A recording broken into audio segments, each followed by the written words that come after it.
अंजलि, ताजे मीठे सेब ले लो, सिर्फ 100 रुपए किलो। एकदम ताजा, सीधे बाग से आए हैं, जल्दी करो। बेटा 100 रुपए तो बहुत ज्यादा हैं। गांव में इतने महंगे फल कौन खरीदेगा? थोड़ा दाम कम कर दो, तभी कुछ बात बनेगी। काका, ये सेब शहर से चुनकर लाई हूँ। एक एक फल बहुत मेहनत से लाती हूँ, इसलिए दाम थोड़ा ज्यादा है, पर क्वालिटी एकदम बढ़िया है। अगर मैं एक साथ 20 किलो ले लूं, तो क्या कुछ अच्छा भाव दोगी बेटा? थोड़ा कम करोगी तो सौदा पक्का समझो। 20 किलो लोगे काका तो आपके लिए 80 रुपए किलो लगा दूंगी। आखिर आप अपने ही हैं, थोड़ा फायदा आपको भी होना चाहिए। चलो बेटा, ये लो 1600 रुपए पूरे 20 किलो के। तुम सच में बहुत ईमानदार बच्ची हो। ऐसे ही मेहनत करती रहो, भगवान तुम्हें और तरक्की देगा। शुक्रिया काका, आज तो सच में मेरी चांदी हो गई। आपका आशीर्वाद और भरोसा ही मेरी सबसे बड़ी कमाई है। अरे बेटा, मेरा शहर में फलों का बड़ा गोदाम है, कभी आना वहाँ। अगर मेहनत से काम करना चाहो तो मैं तुम्हें और आगे बढ़ने का मौका भी दे सकता हूँ। जी काका, जरूर आऊंगी। आप जैसे लोगों का सहारा मिले तो आगे बढ़ना और भी आसान हो जाता है। आज 1600 रुपए कमाए हैं, लेकिन चाची को सिर्फ 200 रुपए ही बताऊंगी। बाकी पैसे अपने पास रख लूंगी। आखिर इतनी मेहनत भी तो मैंने ही की है। आ गई महारानी, चल अब ज्यादा नखरे मत दिखा। आज की पूरी कमाई निकाल, देखो कितनी कमाई हुई है। ये लीजिए चाची, आज बस 200 रुपए ही बने। सिर्फ 200 रुपए? सारा दिन क्या कर रही थी? मक्खियाँ मार रही थी क्या? इतना बड़ा टोकरा लेकर गई थी और बस इतना ही कमा कर लाई। बाजार में मंदी थी चाची, आज ग्राहक ही कम थे, इसलिए ज्यादा बिक नहीं पाए। बहाने छोड़, अब जल्दी जा। मयंक के लिए नाश्ता बना और फिर सारे बर्तन भी धो। काम से जी चुराना बंद कर। चाची, मैं सुबह से भूखी हूँ, अभी तक कुछ भी खाने को नहीं मिला। अगर थोड़ा सा खाना मिल जाए तो मैं पूरी ताकत से बाकी सारे काम भी अच्छे से कर लूंगी। यहाँ मुफ्त का खाना नहीं मिलता, जितना खाती है उतना काम भी करना पड़ेगा, वरना इस घर में रहने का कोई हक नहीं है। सीधे बाहर निकल जा। अरे भाग्यवान, बच्ची पर थोड़ा तो रहम करो। सुबह से काम कर रही है, भूखी भी है। पहले इसे कुछ खाने को दे दो, फिर काम करवा लेना। आप चुप रहिए, इसे हम पाल रहे हैं, यही क्या कम है? ऊपर से नखरे भी सहेन हम। मम्मी, मुझे नए कपड़े चाहिए। इस नौकरानी से ही पैसे ले लो, इसके पास तो रोज कमाई आती है। मैं नौकरानी नहीं हूँ, मैं भी इंसान हूँ। मुझे भी इज्जत और थोड़ा सा अपनापन चाहिए। ज्यादा जुबान मत लड़ाओ।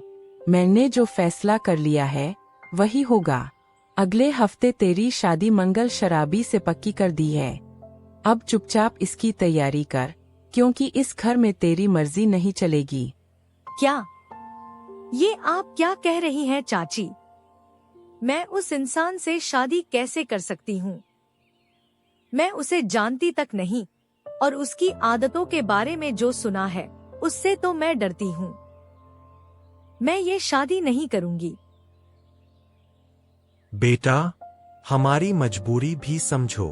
घर की हालत ठीक नहीं है, जिम्मेदारियां बहुत है। अगर तुम मान जाओगी तो हमारा थोड़ा बोझ हल्का हो जाएगा। नहीं, मैं अपनी जिंदगी ऐसे बर्बाद नहीं होने दूंगी। मुझे कुछ करना होगा, चाहे जितनी मुश्किल क्यों ना आए। मुझे यहाँ से निकलकर शहर जाना ही होगा, वहीं जाकर अपने लिए एक नई शुरुआत करनी।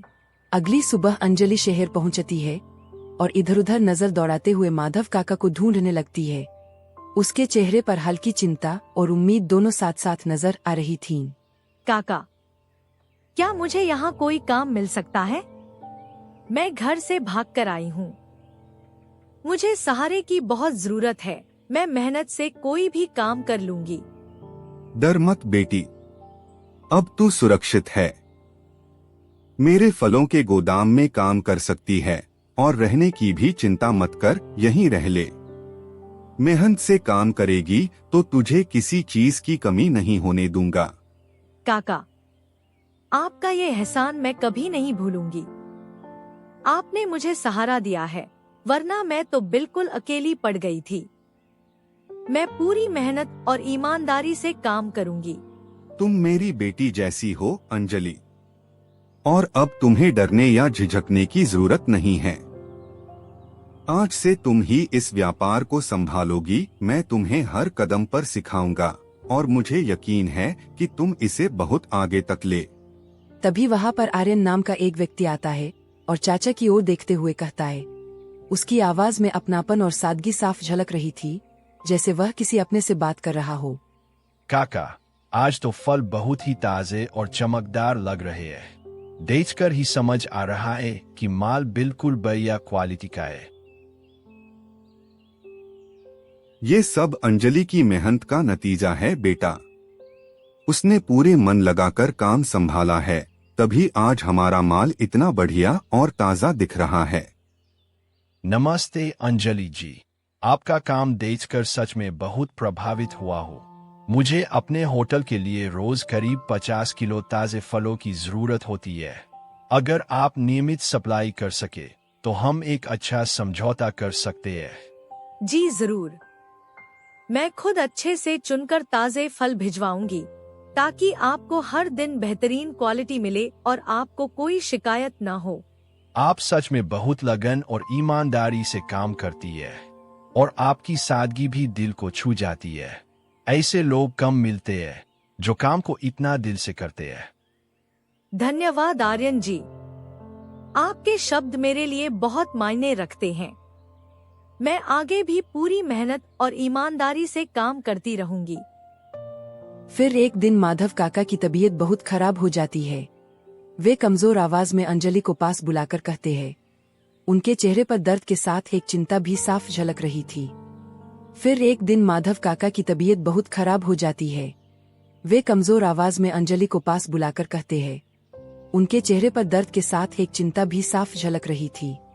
अंजलि, अब शायद मेरा समय आ गया है। मैंने जितना कर सकता था कर लिया। अब ये पूरा गोदाम और ये व्यापार तुम्हारा है। इसे संभालना, आगे बढ़ाना और हमेशा ईमानदारी से काम करना।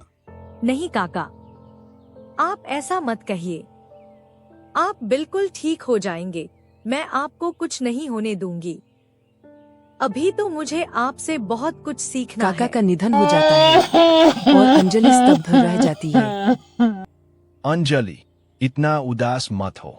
मैं समझ सकता हूँ कि ये समय कितना मुश्किल है, लेकिन तुम अकेली नहीं हो। मैं हर कदम पर तुम्हारा साथ दूंगा। तुम्हें आर्यन जी, मैं तो एक साधारण फल बेचने वाली लड़की हूँ। न कोई बड़ा घर, न कोई खास पहचान। क्या मैं आपके लायक हूँ? मेरे लिए तुम्हारा दिल और तुम्हारी मेहनत सबसे ज्यादा कीमती है अंजलि। दौलत या पहचान नहीं, मैं तुम्हें तुम्हारी सादगी और ईमानदारी की वजह से चाहता हूँ। बाकी सब तो हम मिलकर बना लेंगे। अंजलि और आर्यन की शादी हो जाती है और वे सुखी जीवन जीने लगते हैं। फिर एक दिन समीर शहर आता है और बड़ी फ्रूट शॉप पर अंजलि को देखता है। उसे देखकर वह हैरान रह जाता है। घर लौटकर वह अपनी माँ से कहता है। उसकी आवाज में हैरानी और कुछ सोचने की उलझन साफ झलक रही थी। मम्मी, मैंने अंजलि को शहर के सबसे बड़े फ्रूट शोरूम में देखा। वो अब वहाँ काम नहीं, बल्कि पूरे स्टॉल को मैनेज कर रही है। क्या वो लड़की अमीर बन गई? अब तो उसके पास सब कुछ होगा। चलो, उसके हिस्से की संपत्ति और घर पर अपना हक जमाते हैं। पहले से जो हमारा है उसे निकालने का सही वक्त आ गया है। अरे मेरी लाडली अंजलि, हम तुम्हें कितना ढूंढ रहे थे। तुम्हारे बिना तो घर सूना हो गया था। चलो अब घर वापस आ जाओ, सब तुम्हें बहुत याद कर रहे हैं। बेटा, हमें माफ कर दे, हमसे बहुत गलतियां हो गईं।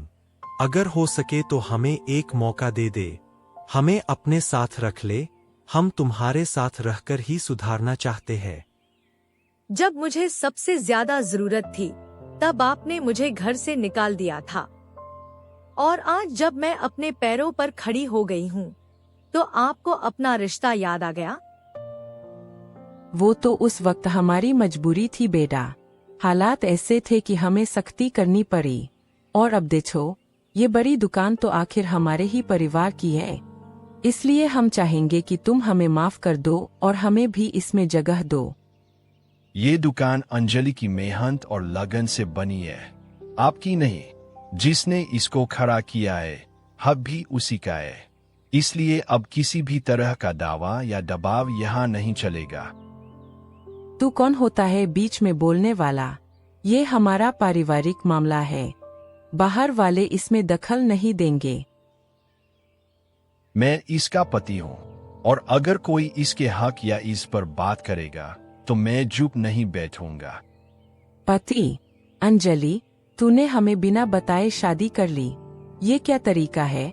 घर वालों को बताए बिना ही इतना बड़ा फैसला? आपने भी तो बिना बताए मेरा सौदा कर दिया था। फर्क बस इतना है कि मैंने अपनी जिंदगी का फैसला खुद किया। दीदी, मुझे भी यहाँ कोई नौकरी दे दो और रहने के लिए एक कमरा भी। मैं भी मेहनत करना चाहता हूँ, अब मैं बदल गया हूँ। समीर, यहाँ सिर्फ मेहनत करने वालों की जगह है, कामचोरों की नहीं। अगर सच में बदलना है तो पहले काम करके दिखाओ, फिर बात करेंगे। तू आखिर अपने खून को मानेगी या इस पराये आदमी को? हमने तुझे पाला है, हमारे खिलाफ जाकर तू इस अजनबी का साथ कैसे दे सकती है? पराये तो वो थे जिन्होंने मुझे भूखा रखा और मुश्किल में अकेला छोड़ दिया। आर्यन ने तो मुझे सहारा दिया, हिम्मत दी और आगे बढ़ने का मौका दिया। बेटा, हमसे बहुत गलतियां हो गईं, ये हम मानते हैं। बस इतना कह रहे हैं कि अगर दिल में थोड़ा भी अपनापन बचा है तो कम से कम कुछ पैसे तो दे दो, ताकि हम अपना गुजारा कर सकें। एक पैसा भी नहीं। आप लोग अभी और इसी वक्त यहाँ से चले जाइए।